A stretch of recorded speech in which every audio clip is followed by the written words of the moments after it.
Hi everyone. हाँ बेटा, कैसे हो? पढ़ाई कैसे चल रहा है आपका? सारे नोट्स वगैरह कंप्लीट हो गए हैं ना सब कुछ आप? हाँ, चलिए अपन ने फर्स्ट यूनिट जो अपन का फिजिक्स का फर्स्ट यूनिट था उसका पहला चैप्टर इलेक्ट्रिक फील्ड को स्टडी कर लिया है और उसे नोट डाउन भी कर दिया। आज हम स्टार्ट करने जा रहे हैं chapter number 2 Gauss law, Gauss का नियम एंड इट्स एप्लीकेशन। बेटा ये एप्लीकेशन का मतलब होता है अनुप्रयोग। तो इस चैप्टर में हमें केवल दो ही पॉइंट मेनली स्टडी करने हैं कि गाउस का नियम क्या है और उसके अनुप्रयोग क्या है। ठीक है, तो बेटा गाउस का नियम जब हमें स्टडी करना है तो गाउस का नियम स्टडी करने के लिए अपन को इलेक्ट्रिक फील्ड फ्लक्स है वो आना चाहिए। इलेक्ट्रिक फ्लक्स क्या है? ठीक है, विद्युत फ्लक्स किसे कहते हैं? तो ध्यान देना, सबसे पहले विद्युत फ्लक्स के क्वेश्चन को यहाँ सॉल्व करेंगे आज के लेक्चर में। ठीक है, उसके बाद हम इस चैप्टर में आगे स्टडी करेंगे। तो देखिए विद्युत फ्लक्स क्या है, सबसे पहले ध्यान देना, किसी विद्युत क्षेत्र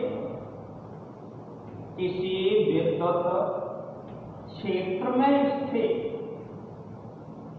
किसी बंद पृष्ठ, किसी विद्युत क्षेत्र में स्थित किसी बंद पृष्ठ के अभिलंबवत, बंद पृष्ठ की अभिलंबवत गुजरने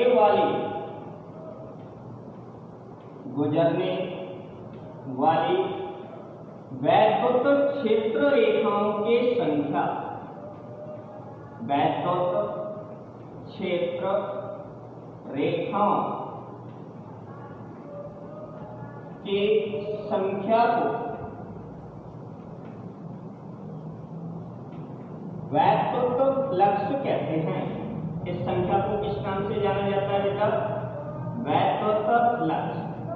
तो वैद्युत फ्लक्स क्या है, सबसे पहले ये हमें क्लियर हो जाना चाहिए।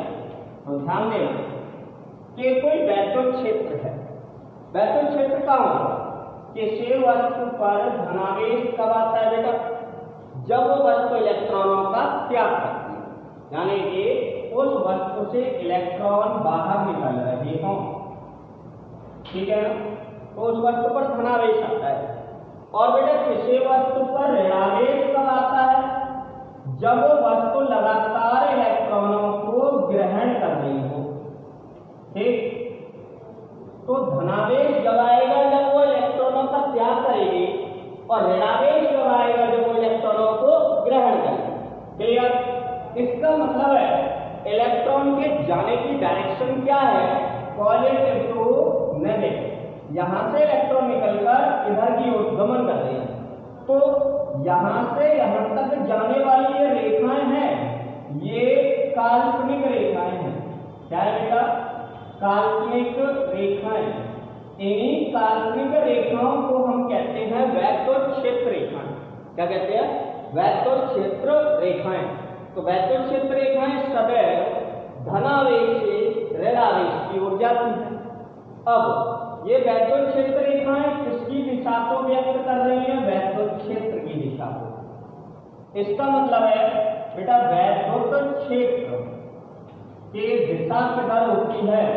तो वैद्युत क्षेत्र की दिशा आपको दिखाई दे रही है धनावेश से ऋणावेश की ओर। तो ये वैद्युत क्षेत्र हो गया। क्लियर? अब इस वैद्युत क्षेत्र में किसी बंद पृष्ठ है, इस वैद्युत क्षेत्र में एक बंद पृष्ठ रख दिया। ठीक है, कैसा पृष्ठ रखा? बंद पृष्ठ।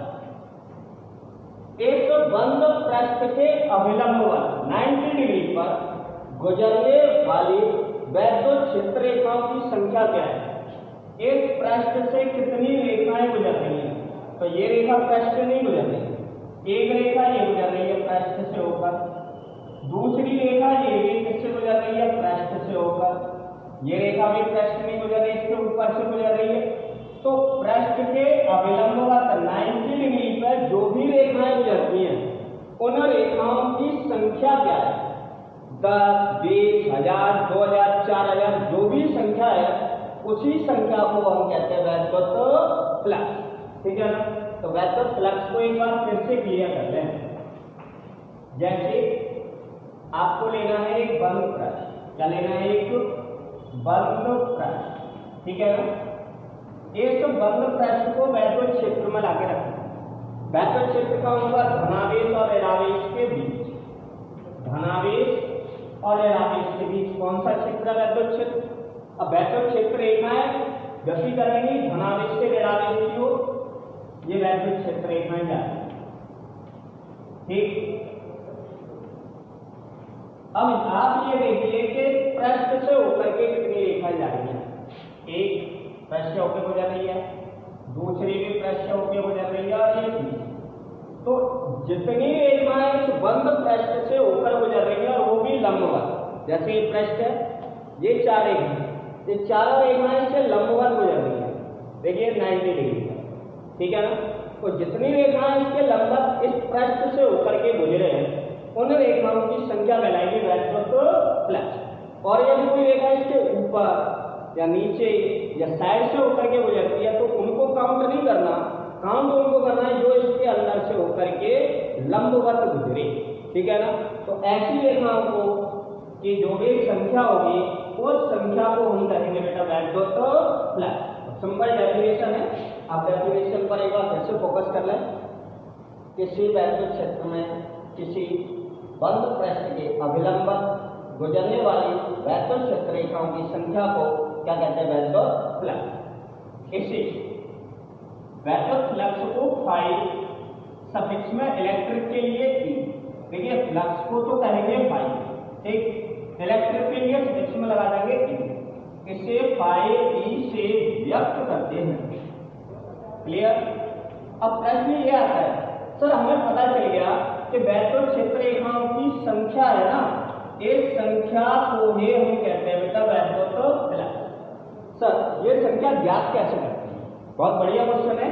अभी इसको पता चला है रेखाओं की संख्या को फ्लक्स कहते हैं। अगर सर हमें किसी सवाल में संख्या निकालनी पड़ जाए कि इनकी संख्या कितनी है, फ्लक्स कितना है, तो हम कैसे निकालेंगे, तो उसके लिए इसका एक डेफिनेशन है, उसको ध्यान देना। किसी जैसे सपोज किया अपन ने एक बंद पृष्ठ, ठीक है ना, एक बंद पृष्ठ लीजिए, इस बंद पृष्ठ को किसमें रखा गया है, वैद्युत क्षेत्र में। तो इस बंद पृष्ठ के अनुदेश कोई ना कोई वैद्युत क्षेत्र होगा ई वेक्टर। ठीक, ये बंद पृष्ठ का एक अनुपात भाग है, इसका वैद्युत के साथ वैद्युत क्षेत्र के साथ एक पृष्ठ का सरफेस क्या है, सरफेस क्षेत्रफल। ठीक है ना, सरफेस क्षेत्रफल की डायरेक्शन क्या है और इसके वैद्युत क्षेत्र की डायरेक्शन क्या है, और दोनों के बीच का कोई ना कोई एंगल थीटा है। यहाँ एस का मतलब है बेटा सरफेस एरिया, एस का मतलब क्या है, सरफेस एरिया, यानी कि हिंदी में इसको बोलते हैं पृष्ठीय क्षेत्रफल। क्या बोलते हैं, पृष्ठीय क्षेत्रफल। एस है इसकी जो दिशा होती है सरफेस एरिया की, ठीक है ना, इस सरफेस एरिया की दिशा किधर होगी, पृष्ठ के लंबवत बाहर, पृष्ठ के लंबवत बाहर की ओर, ये सरफेस एरिया की डायरेक्शन। क्लियर है, तो सरफेस एरिया लेगा ई लेगा, जैसे मैंने कहा ये मेरा हाथ है, इसका सरफेस एरिया की डायरेक्शन किधर है, लंबवत बाहर की। अगर ये ऐसे है लंबवत बाहर, नीचे की ओर है लंबवत बाहर, तिरछा है तिरछा, ठीक है ना, तो लंबवत बाहर ले लीजिए, जो भी पृष्ठ होगा उसके लंबवत बाहर की सरफेस एरिया की डायरेक्शन लेनी है। वैद्युत क्षेत्र की डायरेक्शन कोई ना कोई होगी, उन दोनों के बीच का कोण क्या है। ठीक, अब देखिए सबसे पहले हमें इसको ज्ञात कैसे करना है, यानी कि इसका डेफिनेशन क्या लेना है। ठीक है ना, अब वैद्युत फ्लक्स का डेफिनेशन अपन देखेंगे, किसी वैद्युत क्षेत्र में स्थित, किसी वैद्युत क्षेत्र में स्थित किसी बंद पृष्ठ, एक वैद्युत क्षेत्र है, उस वैद्युत क्षेत्र में रखा हुआ है एक बंद पृष्ठ। ठीक है ना, बंद पृष्ठ पर वैद्युत क्षेत्र की तीव्रता, बंद पृष्ठ पर वैद्युत क्षेत्र की तीव्रता। उस बंद पृष्ठ पर वैद्युत क्षेत्र की तीव्रता कितनी है बेटा? E vector. तथा उस पृष्ठ के पृष्ठीय क्षेत्रफल, उस पृष्ठ के पृष्ठीय क्षेत्रफल, बेटा पृष्ठीय क्षेत्रफल क्या है? S है, ठीक है ना, कि आदेश गुणनफल, कैसे गुणनफल बेटा? आदेश गुणनफल को वैद्युत फ्लक्स कहते हैं, वैद्युत फ्लक्स कहते हैं। काफी अटपटा लगेगा आपको पहली बार में ये डेफिनेशन, लेकिन इसका डेफिनेशन बहुत ही सिंपल है। ध्यान देना डेफिनेशन को। किसी वैद्युत क्षेत्र में स्थित बंद पृष्ठ, एक बंद पृष्ठ है वो भी कहाँ रखा हुआ है? वैद्युत क्षेत्र में। पर वैद्युत क्षेत्र की तीव्रता, वैद्युत क्षेत्र की तीव्रता क्या हो गई? E vector. तथा उस पृष्ठ के पृष्ठीय क्षेत्रफल, सरफेस एरिया क्या हो गया? S वेक्टर के आदेश गुणनफल। देखिए यहाँ पर शब्द है आदेश गुणन। आदेश गुणन के लिए आप लगाओगे डॉट, अगर सदिश गुणन होता तो आप क्रॉस लगाते। इस आदेश गुणनफल को क्या कहते हैं? वैद्युत फ्लक्स। और वैद्युत फ्लक्स को किससे लिखते हैं? फाई से। तो फाई ए बराबर हो गया E वेक्टर डॉट S। आपको पता होगा 11th में स्टडी किया होगा, डॉट गुणा है तो cos थीटा और क्रॉस गुणा है तो sin थीटा। तो हम इसको कह सकते हैं फाई ए बराबर ए वेक्टर डॉट S वेक्टर को करेंगे AS cos थीटा। तो ये हो गया वैद्युत फ्लक्स। वैद्युत फ्लक्स कहते किसे हैं और वैद्युत फ्लक्स का डेफिनेशन क्या है, ये दोनों पॉइंट्स अपन के क्लियर हो जाने चाहिए। वैद्युत फ्लक्स कहता है, एक बार रिपीट कर ले, किसी वैद्युत क्षेत्र में स्थित बंद पृष्ठ के अभिलंबवत गुजरने वाली रेखाओं के संख्या को वैद्युत फ्लक्स कहते हैं। सर इसको ज्ञात कैसे करते हैं? आपने वैद्युत क्षेत्र में पृष्ठ को रखा है, उस वैद्युत क्षेत्र की तीव्रता क्या है, और जिस पृष्ठ को रखा है उसका क्षेत्रफल क्या है, दोनों का डॉट गुणा करेंगे। किस किस का? वैद्युत क्षेत्र की तीव्रता का और क्षेत्रफल का, दोनों का मल्टीप्लाई है, वो मल्टीप्लाई कहलाएगा वैद्युत फ्लक्स। और वैद्युत फ्लक्स एक आदेश राशि है। कैसे राशि है बेटा? आदेश। आदेश का मतलब है स्केलर, इसकी कोई दिशा नहीं होती, क्योंकि इनके बीच का जो गुणा हो रहा है वो हो रहा है आदेश गुणनफल, यानी कि डॉट गुणा।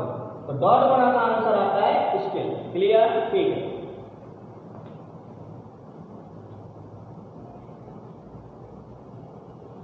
हाँ बेटा आगे देखिए, अपन ने वैद्युत फ्लक्स को यहाँ स्टडी किया और वैद्युत फ्लक्स में क्या आया?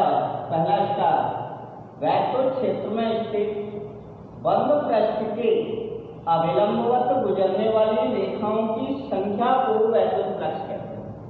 बंद पृष्ठ में रखा हुआ है वैद्युत क्षेत्र में, वैद्युत क्षेत्र और पृष्ठ रखा होगा तो उससे रेखा गुजरेगी, ठीक है ना। और रेखाओं की संख्या कहलाती है फ्लक्स, इसको लिखते हैं फाई। निकालना कैसे वैद्युत फ्लक्स? उसके वैद्युत क्षेत्र की तीव्रता और पृष्ठीय क्षेत्रफल का डॉट गुणन, आदेश गुणन करोगे तो फाई ए तीव्रता E वेक्टर डॉट गुणा पृष्ठीय क्षेत्रफल सरफेस S है। डॉट गुणा में आएगा cos थीटा और जो राशि प्राप्त होगी वो आदेश। अब हम बात कर ले अगले स्टार की कि फाई E का SI पद्धति में मात्रक, SI पद्धति में मात्रक की बात करें कि वैद्युत फ्लक्स का मात्रक क्या होता है। ठीक, तो देखिए सबसे पहले आप फ्लक्स का फॉर्मूला देखिए। फ्लक्स का फॉर्मूला है E vector dot S vector. Clear है ना? अब देखिए आगे बढ़िए, E तीव्रता, तीव्रता पहले चक्र में पढ़ी थी, वैद्युत क्षेत्र की तीव्रता E वेक्टर बराबर होती है F/Q0, ठीक है ना। तीव्रता को E को क्या कहते हैं? F/Q0 इंटू S है। क्लियर? सबसे पहले आपने क्या किया? तीव्रता का फॉर्मूला लिखा, ठीक। अब आप आगे देखिए, यहाँ पर लिखा हुआ है बल, और बल का मात्रक हम जानते हैं क्या होता है? न्यूटन बटे अपॉन में लिखा हुआ है आवेश, आवेश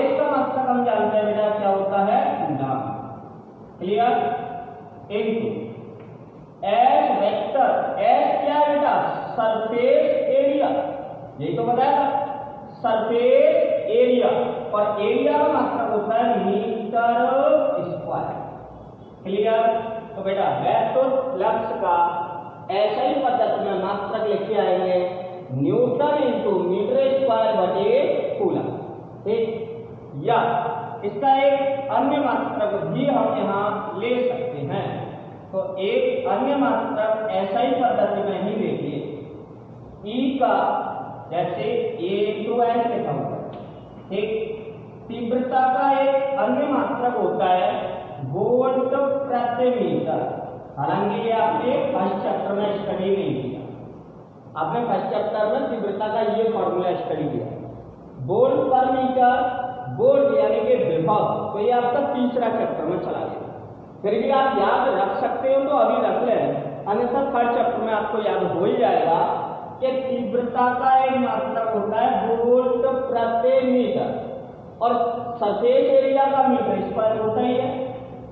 तो आपने क्या किया, मीटर से मीटर का स्क्वायर काट दिया, तो आपके पास आया वोल्ट इंटू मीटर। तो बेटा ये तीव्रता के दो मात्रक हमारे सामने लगे। अब बात कर ले अगले स्टार पर, फाई ई यानी कि वेक्टर फ्लक्स के विमा के बारे में।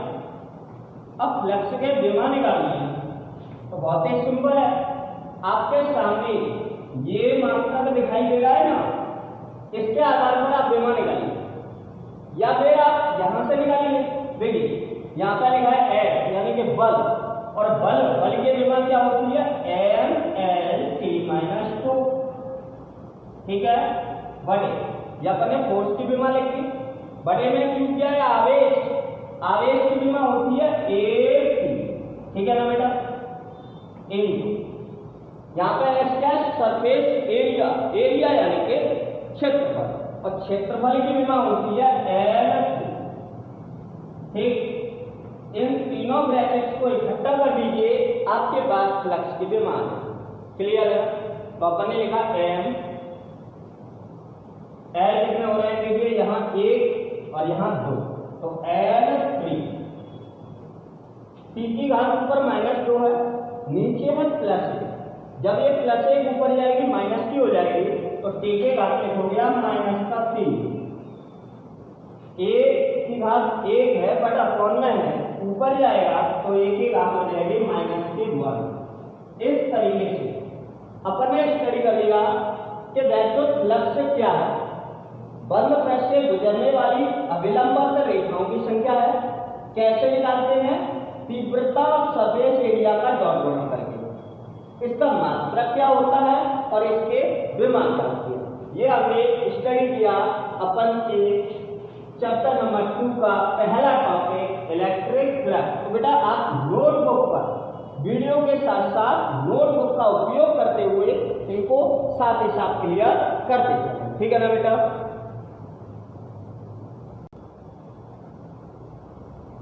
हाँ बेटा, आप इसे इलेक्ट्रिक फ्लक्स के ऊपर एक नोट पॉइंट ध्यान देना। ठीक है ना? नोट पॉइंट ये है कि वैक्टर फ्लक्स का मान, वैक्टर फ्लक्स का मान धनात्मक, ऋणात्मक या शून्य कुछ भी हो सकता है, कुछ भी हो सकता है। कहने का अर्थ आप समझ गए होंगे कि जो फ्लक्स होता है पाई ई, इसका वैल्यू पॉजिटिव में भी आ सकता है, नेगेटिव में भी आ सकता है और जीरो भी आ सकता है। सर फ्लक्स तो वैक्टर क्षेत्र रेखाओं की संख्या है। अब कोई संख्या है वो पॉजिटिव भी हो सकती है, नेगेटिव भी हो सकती है और जीरो भी हो सकती है। अब देखते हैं कैसे, ध्यान देना। क्यों? इसका कारण क्या है, इसके रीजन पर ध्यान दो। इसका रीजन ये है कि फ्लक्स का मान, जो भी फ्लक्स होता है इसका मान ई वेक्टर व एस वेक्टर के साथ साथ, ई वेक्टर व एस वेक्टर के साथ साथ थीटा पर भी निर्भर करता है। किस पर बेटा? थीटा पर भी निर्भर करता है, डिपेंड कर रहा है थीटा पर। क्यों? क्योंकि फ्लक्स का फॉर्मूला होता है ई एस कॉस थीटा, तो कहीं ना कहीं ये कोण थीटा पर डिपेंड कर रहा है, और जब भी बेटा कोण चेंज होगा तो फ्लक्स भी चेंज हो जाएगा। अब अपन ध्यान देना, जैसे अपन ने क्या किया, एक बंद पृष्ठ ले लिया, ठीक है ना, यहां पर अपन ने एक दूसरा बंद पृष्ठ लिया, क्लियर। अब अपन क्या करते हैं, तीसरा बंद पृष्ठ और लेते, जिनमें से अपन दिखाएंगे एक में पॉजिटिव, एक में नेगेटिव और तीसरे वाले में जीरो। तो देखिए सबसे पहले फर्स्ट डायग्राम में देखिए, वैद्युत क्षेत्र के तीव्रता के डायरेक्शन है ई है, क्लियर। और हमें तीन सरफेस लेते हैं। पहला सरफेस S1, यहां पर एक सरफेस लेना है S2 और यहां पर एक सरफेस लेना है S3। अपन ने तीन सरफेस माने, ये S1, ये S2 और ये S3, क्लियर। और तीनों कंडीशन में वैद्युत क्षेत्र के तीव्रता की डायरेक्शन सेम रखते ई की डायरेक्शन। तो ए के डायरेक्शन आपको डायग्राम नंबर 1, डायग्राम नंबर 2 और डायग्राम नंबर 3 में दिखाई दे रहा है कि ई का डायरेक्शन ये है तीनों, ठीक। अब अपन को डायरेक्शन किसकी लेनी है, एस, सरफेस डायरेक्शन। तो इस पॉइंट को ध्यान रखते हैं कि सरफेस एरिया है, उस सरफेस एरिया के दिशा किधर लेनी है, दिशा लेनी है आपको लंबवत बाहर।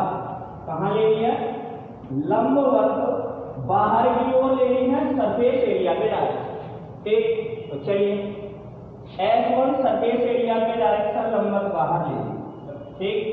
S यहां पर लंबवत बाहर ले लिया S, और इधर में लंबवत बाहर ले लिया S, ठीक। सपोज करें हमारे हाथ में एक बंद पृष्ठ, ठीक है ना, इस पर अपन को ऊपर वाले सरफेस एरिया की डायरेक्शन लेनी है।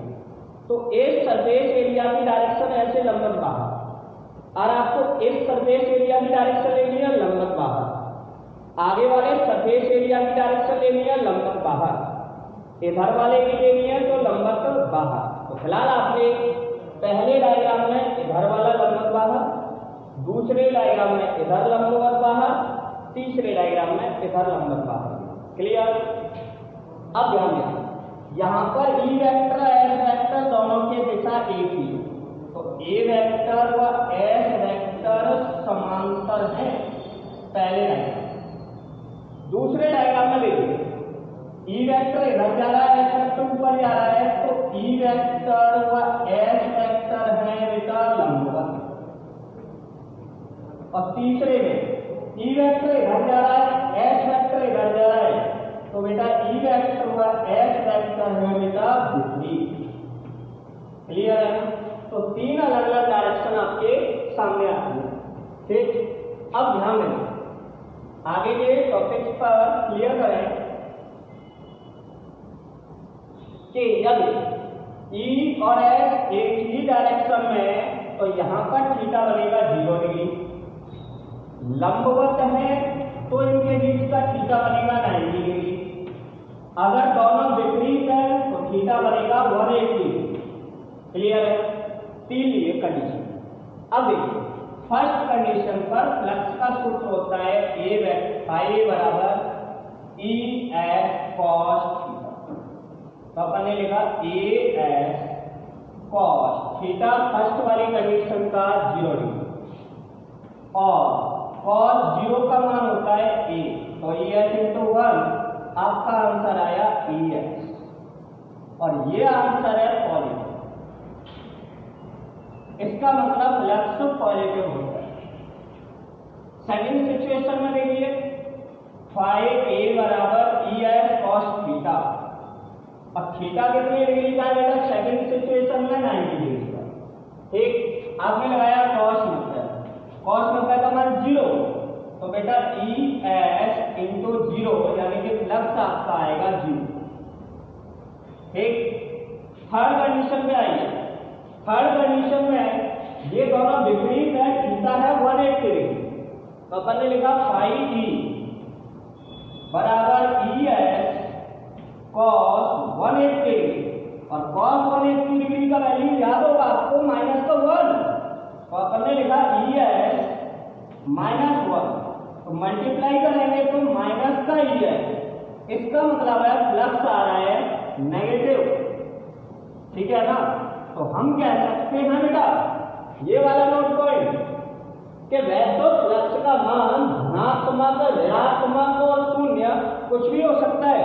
क्यों? क्योंकि ये थीटा पर डिपेंड करता है। थीटा 0 होगा तो आएगा पॉजिटिव, थीटा 90 होगा तो आएगा 0, और थीटा 90 से ज्यादा होगा तो आएगा नेगेटिव। इसका मतलब है फ्लक्स कहीं ना कहीं एंगल पर डिपेंड कर रहा है। तो सर इससे हम क्या कह सकते हैं, इसके बारे में हम एक ही बात कह सकते हैं, उसको थोड़ा सा समझने का यहाँ प्रयास करें। जैसे अपन ने देखा कि जो फ्लक्स है वो पॉजिटिव भी आ सकता है, नेगेटिव भी आ सकता है, जीरो भी आ सकता है। तो तीन कंडीशन है कि यदि थीटा की वैल्यू 90 डिग्री से कम है, सेकंड यदि थीटा की वैल्यू 90 डिग्री है, थर्ड कंडीशन यदि थीटा की वैल्यू 90 डिग्री से अधिक है। क्लियर है ना? तो अगर थीटा की वैल्यू 90 डिग्री से कम होगी तो ऐसी कंडीशन में आपका फ्लक्स आएगा पॉजिटिव, ध्यान रहेगा ना, ठीक। और यदि थीटा की वैल्यू 90 डिग्री है एक्यूरेट तो cos 90 0 होता है, आपका आंसर 0 आएगा, तब हमारा फ्लक्स आता है 0। और बेटा यदि 90 डिग्री से ज्यादा होगा तो अपन का फ्लक्स आता है बेटा नेगेटिव। इसका अर्थ फ्लक्स पॉजिटिव, नेगेटिव और 0 कुछ भी हो सकता है, ठीक है ना। बहुत ही बढ़िया क्वेश्चन है, आगे देखिए बेटा।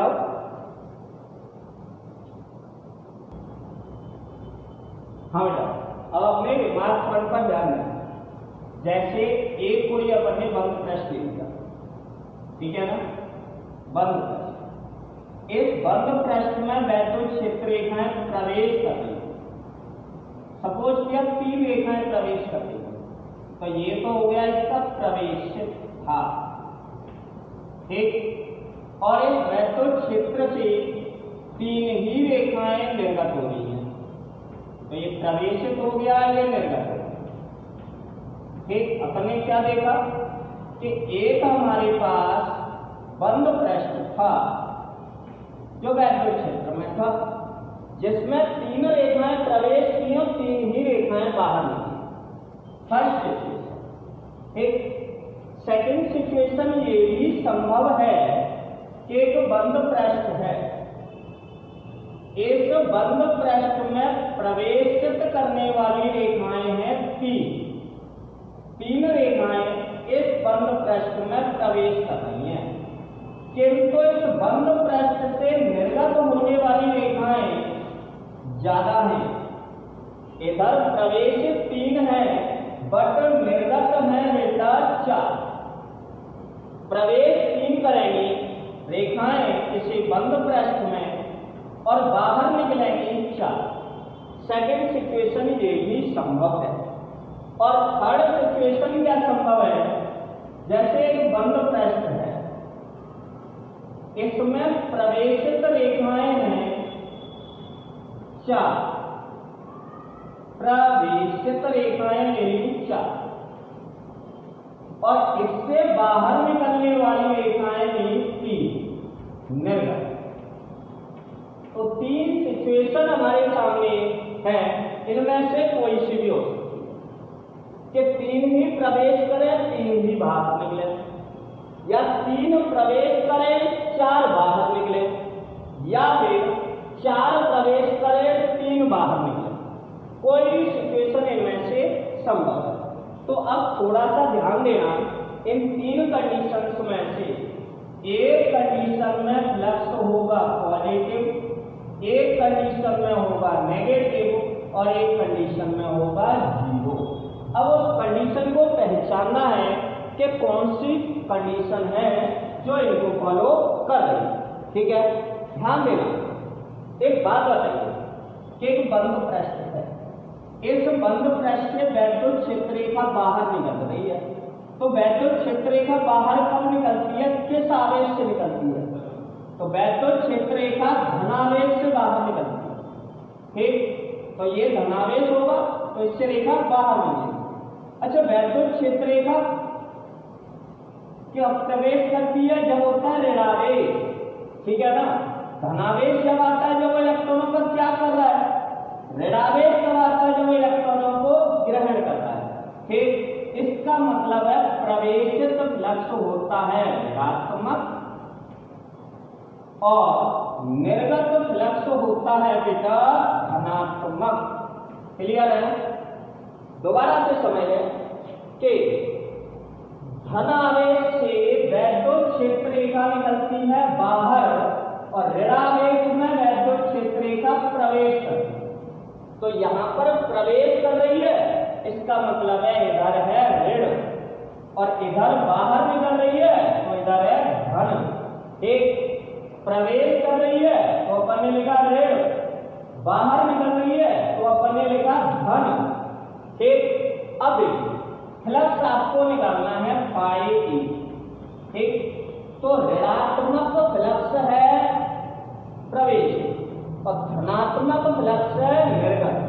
अब यहां पर क्या होता है कि देखिए प्रवेशित है P, निर्गत है P, इसको लेना है माइनस का और इधर की तीन लेनी है प्लस की, तो बेटा इसका फ्लक्स आएगा 0। ठीक, इसका मतलब है जितनी रेखाएं प्रवेश करें उतनी ही बाहर निकल जाएं तो उसका नेट फ्लक्स 0 होता है। जैसे मैंने कहा बंद पृष्ठ, इसमें दो रेखाएं प्रवेश की, दो रेखाएं बाहर निकल गई, तो इसका नेट फ्लक्स हो गया 0। प्रवेश क्यों की? क्योंकि नेगेटिव चार्ज है। बाहर क्यों निकली? क्योंकि पॉजिटिव चार्ज। क्लियर है? इसका मतलब है प्रवेशित को नेगेटिव, निर्गत को पॉजिटिव लेना है, तो अब आप बता सकते हो कि इसका फ्लक्स क्या है। तो प्रवेशित है कम, निर्गत है ज्यादा, इसका मतलब हमारा फ्लक्स होगा पॉजिटिव। क्लियर? यहां पर देखिए प्रवेशित है ज्यादा, निर्गत है कम, तो प्रवेशित ज्यादा है और ज्यादा कैसा है? ऋणावेश। इसका मतलब इसका फ्लक्स होगा बेटा नेगेटिव। हम साफ साफ कह सकते हैं कि फ्लक्स का मान पॉजिटिव, नेगेटिव या फिर 0 कुछ भी संभव है। ठीक है ना बेटा? चलिए आगे देखते हैं। हाँ तो बेटा थोड़ा सा और आगे बढ़ते हैं, ठीक है ना। एक नोट पॉइंट लेते हैं, ध्यान देना नोट पॉइंट को। क्या है कि किसी बंद पृष्ठ से, काफी इंपोर्टेंट नोट है, ठीक है ना। इस नोट पॉइंट को अच्छी तरीके से क्लियर कर लीजिए हर स्टूडेंट कि किसी बंद पृष्ठ से संबद्ध, यहां पर संबंध शब्द नहीं है, संबद्ध है। संबद्ध का मतलब जोड़ा हुआ, ठीक है ना, रिलेटेड। किसी बंद पृष्ठ से संबद्ध विद्युत फ्लक्स ज्ञात करने के लिए,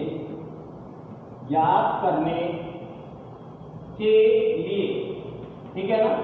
एक बंद पृष्ठ है, उससे हमें विद्युत फ्लक्स को ज्ञात करना है, तो हम कैसे करें? तो ज्ञात करने के लिए उस बंद पृष्ठ को कई छोटे छोटे अल्पांशों में विभक्त मान लेते हैं। अल्पांशों में विभक्त मान लेते हैं, ठीक है ना।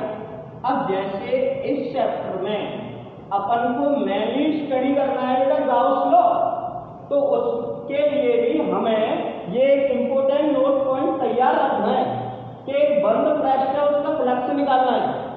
क्या करो, उस बंद पृष्ठ को कई छोटे छोटे अल्पांशों में बटा हुआ मान लीजिए। जैसे एक बंद पृष्ठ के लिए ध्यान देते चलना, बहुत ही सिंपल है। एक बंद पृष्ठ का लक्ष्य निकालना है तो हम क्या करेंगे, एक बंद पृष्ठ को कई छोटे छोटे अल्पांशों में विभक्त कर लेंगे। छोटे छोटे अल्पांशों में विभक्त मान लिया। फिर हम क्या करेंगे, किसी एक अल्पांश का चयन कर लेंगे, एक अल्पांश, ठीक। उस अल्पांश पर वैद्युत क्षेत्र की तीव्रता कितनी है और उस अल्पांश का पृष्ठीय क्षेत्रफल कितना है, S। अब S तो हो गया पूरे पृष्ठ का, लेकिन हमें मात्र एक छोटे अल्पांश का लेना है, अल्पांश।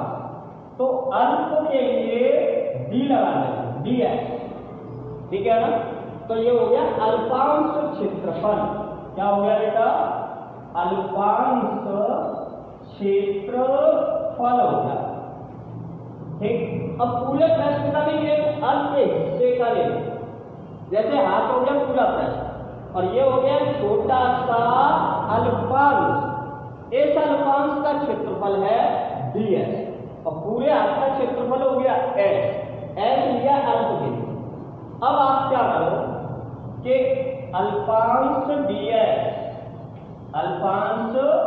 ds से संबद्ध फ्लक्स निकालो। सबसे पहले अल्पांश का फ्लक्स निकालिए। वैसे फ्लक्स होता है फाई ई, लेकिन फ्लक्स अल्पांश का निकाल रहे हो तो डी फाई बराबर होता है E vector dot H vector, और अल्पांश का निकाल रहे हो तो डी एच लगा दो। समीकरण नंबर 1 अल्पांश का आ गया, तो अल्पांश के लिए अपन को डी लगाना है, अल्प के लिए। तब संपूर्ण के लिए, किसके लिए, संपूर्ण पृष्ठ के लिए, तो अब आपको ध्यान में रखना है, यहां पर एक टर्म अल्पांश के लिए लगाना है डी और संपूर्ण के लिए निकालना हो तो क्या करना है आपको, समा, ठीक है। तो आपने लिखा बेटा समाकलन में डी फाई, समाकलन में E vector dot D S, फिर अल्पांश के लिए डी रहेगा, संपूर्ण निकालना हो तो आपको क्या करना है, समाकलन। तो बेटा संपूर्ण ज्ञात करने के लिए आपके पास एक ही तरीका है, समाकलन। ये समाकलन अल्प को पूर्ण में कन्वर्ट कर देगा। तो बेटा डी फाई का समाकलन तो हो जाएगा फाई ई बराबर समाकलन में लिखा हुआ है ए वेक्टर डॉट डी एस। तो ये अपन का एक काफी इंपोर्टेंट लोड पॉइंट है।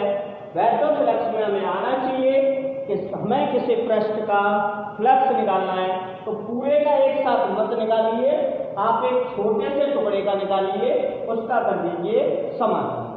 जैसे एग्जाम्पल हम बात करें कि हमें यहां से जयपुर जाना है, यहां से जयपुर की दूरी है लगभग 200 किलोमीटर मान लिया। अब 200 किलोमीटर जाना है हमें, तो हम क्या करेंगे, 200 किलोमीटर जाने का टाइम बताएं कि 200 किलोमीटर आपको जाना है, कितने टाइम में पहुंच जाओगे, पैदल जाना है। तो हम पैदल मूर्ख थोड़े ही है जो जयपुर पैदल जाएंगे, फिर आपको बताएं कि सर इतना टाइम लगा। अरे हम क्या करेंगे, हम 2 मीटर चलेंगे, ठीक है ना, और 2 मीटर दूरी हम 3 सेकंड में कवर कर लेते हैं पैदल। तो 2 लाख मीटर दूरी कितने सेकंड में कवर करेंगे, मल्टीप्लाई करके आंसर दे देंगे। तो हमें पूरी दूरी तय नहीं करनी, थोड़ी सी दूरी तय करनी है, उससे पूरी दूरी का ब्यौरा देना। ऐसे ही जब भी हमें बंद पृष्ठ का फ्लक्स निकालना हो तो अल्प का फ्लक्स निकालिए, उसका कर दीजिए समाकलन, पूर्ण आ जाएगा। बिल्कुल वही फंडा हमको यहाँ यूज करना है, ठीक है ना बेटा। चलिए